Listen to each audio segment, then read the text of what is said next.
Hi అండి, welcome to our channel Khan's tasty kitchen. ఈరోజైతే సింపుల్గా టేస్టీగా మష్రూమ్ కర్రీని ఎలా చేయాలో ఈ వీడియోలో అయితే చూసేద్దాము. ఈ మష్రూమ్ కర్రీలోకి అయితే నేను పలావ్ని అయితే చేశాను. పలావ్లో ఈ కర్రీ చాలా టేస్టీగా ఉంటుంది. ఈ మష్రూమ్ కర్రీ పలావ్ అనే కాదు, చపాతీ, పుల్కా, నార్మల్ రైస్లో కూడా చాలా టేస్టీగా ఉంటుంది. ఈ మష్రూమ్ కర్రీని ఎలా చేశానో ఇప్పుడైతే చూసేద్దాము. ముందుగా స్టవ్ పై ప్యాన్ పెట్టుకొని ప్యాన్ కొంచెం హీట్ అయిన తర్వాత ఆయిల్ని అయితే వేసుకుంటున్నాను.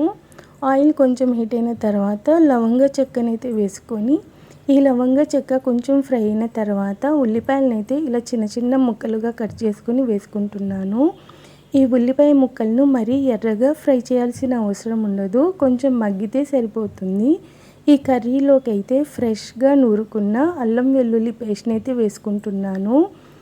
ఇలా అల్లం వెల్లుల్లి పేస్ట్ని వేసుకున్న తర్వాత ఇలా కలుపుకుంటూ ఈ అల్లం వెల్లుల్లి పేస్ట్లోని పచ్చివాసన మొత్తం పోయేంత వరకు ఫ్రై చేసుకోవాలి.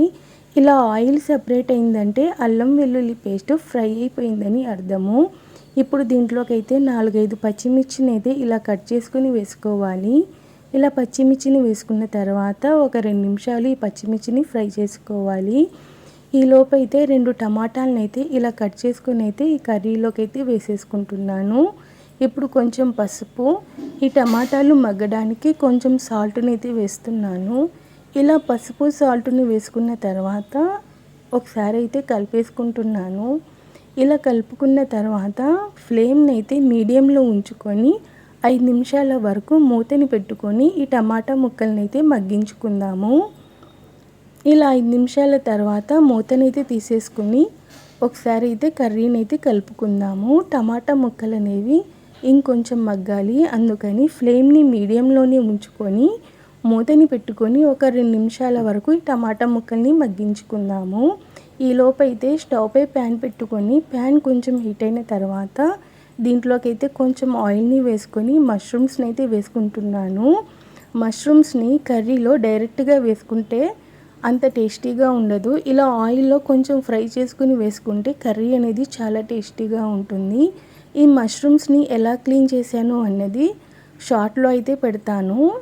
ఇలా మష్రూమ్ని ఫ్రై చేసేటప్పుడు ఇలా వాటర్ వస్తాయి. ఈ వాటర్తోని మనం డైరెక్ట్గా కర్రీలోకి అయితే వేసేసుకోవచ్చు. ఇలా 2 నిమిషాలు ఫ్రై చేసుకుంటే సరిపోతుంది. ఈలోపు అయితే మనం టమాటా ముక్కలు మగ్గాయో లేదో ఒకసారి చెక్ చేసుకుందాము. టమాటా ముక్కలు అయితే బాగా మగ్గిపోయాయి. ఇప్పుడు దీంట్లోకి అయితే మనము ఫ్రై చేసి పెట్టుకున్న మష్రూమ్ని డైరెక్ట్ వాటర్తోనే వేసేసుకుందాము. ఇలా మష్రూమ్స్ని వేసుకున్న తర్వాత ఒకసారి అయితే కలిపేసుకుందాము.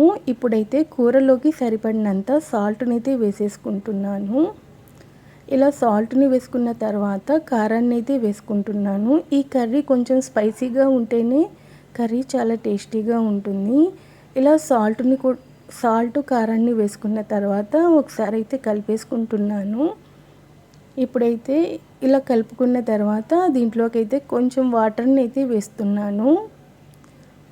ఇలా వాటర్ని వేసుకున్న తర్వాత ఈ కర్రీని అయితే ఒకసారి కలుపుకుందాము. ఇలా కలుపుకున్న తర్వాత కారం, ఉప్పు సరిపోయా లేదో ఒకసారి అయితే చెక్ చేసుకుంటున్నాను. ఇప్పుడు ఫ్లేమ్ని మీడియంలో ఉంచుకొని ఒక 5 నిమిషాల వరకు ఆయిల్ అనేది సపరేట్ అయ్యేంత వరకు ఉడికించుకోవాలి. చూసారా, ఆయిల్ అనేది పైకి వచ్చి కూర బాగా ఉడికిపోయింది. ఇప్పుడైతే లాస్ట్లో కొంచెం కొత్తిమీరని అయితే వేసుకుంటున్నాను. ఇలా కొత్తిమీరను కూడా వేసుకున్న తర్వాత ఒకసారి కలుపుకుందాము. ఇంతే అండి, సింపుల్గా టేస్టీగా మష్రూమ్ కర్రీ రెడీ.